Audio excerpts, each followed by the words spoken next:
Sweden has opened its polling booths. Now, 349 parliamentary seats are up for grabs, and the race for the next prime minister looks extremely polarized. On the one hand is incumbent centre-left Social Democrats, and on the other is right-wing bloc moderates. The campaigning days were extremely heated, with both parties rallying for polar opposite issues. While the right focused on Ukraine, renewable energy, of course, these crises are seeing a ripple effect back at home. The Moderates Party has been sitting on the opposition's table for 8 long years. So this election, Ulf Kristersson is eyeing to win back power with varied promises. He has spent years deepening ties with the Sweden Democrats, a party founded by white supremacists, and is infamously known for its anti-immigration ideologies. But the road of alliance is not going to be easy for Kristersson. With the geopolitics at play, Prime Minister Magdalena Andersson has given a lead to her party.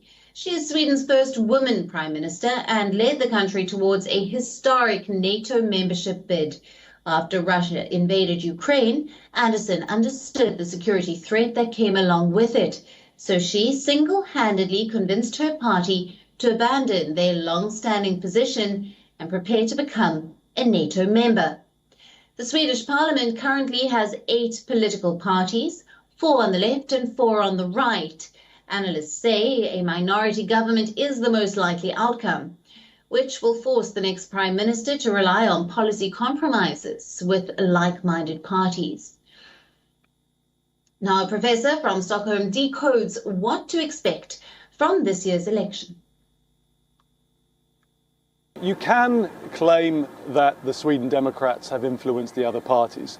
You can also claim that the political reality has changed, the environment has changed, the political agenda has changed. And the Sweden Democrats established themselves as a sort of 15-20% party by being, for a remarkably long time, the only party expressing any sort of skepticism about levels of immigration which were occurring in Sweden since around about 2000.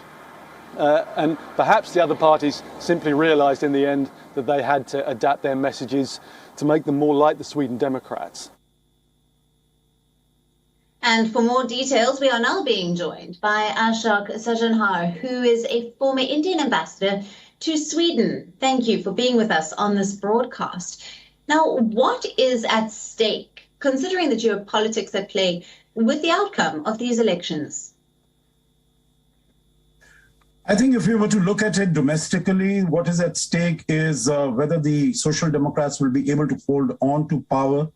They have been in power for the last 8 years, and I think it also bears repetition that from 1932 onwards, Swedish Democrats have been in power for most of the time. Before that, before 2014, the moderates or the conservatives were in power, and as you mentioned very correctly, the leader of that party, Ulf Kristersson, he is trying to come back to power, of course, with the support of the Sweden Democrats. Now, this is a far right-wing extremist party which has been positioned against immigration. And this has emerged as a very important issue as far as domestic politics is concerned. I remember when I used to be Indian ambassador to Sweden in around 2010, that was the first time that the Sweden Democrats won some votes and some support in the parliament, 5.7% of the votes, if I remember correctly. And this party has been treated, of course, on the in terms of the global geopolitics. Magdalena Andersson has taken this decision to go in with the NATO, and she has been negotiating with Turkey for a membership of NATO. But of course, there are challenges, both domestic, which are also related to global issues. For instance, energy prices, for instance, inflation, for instance, gun violence. Gun violence has emerged as a very important issue, and that is related to the immigration. And so all these aspects have come together, and both the parties are really running neck to neck, whether it is the Swedish socialists who are in power, and Magdalena and Andersson wants to retain her hold on power, or it is the right of the center, the moderate party led by Ulf Kristersson. So we'll have to see by the end of the day today as to who is going to win. Of course, it's going to be a hung parliament and there will have to be very many coalitions. But if Ulf Kristersson is able to put together a coalition with the Swedish Democrats, then he might be able to come in, but that will be a big challenge. Right. And you have touched on some of the issues that have been discussed. What are some of the other big issues being addressed by both sides?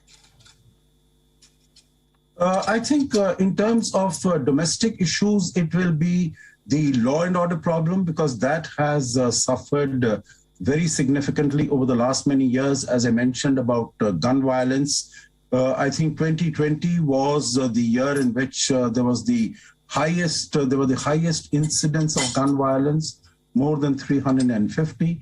And here, this year already, it's about 300 incidents of gun violence.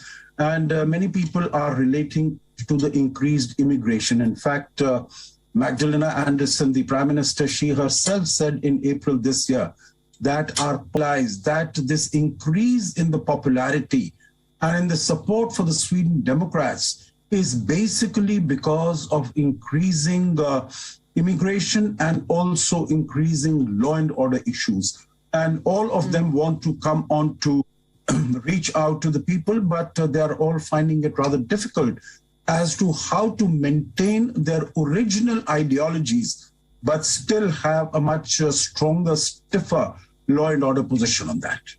Alison. Right. And Ambassador, how big a factor is the energy crisis and further the impact of the Ukraine war?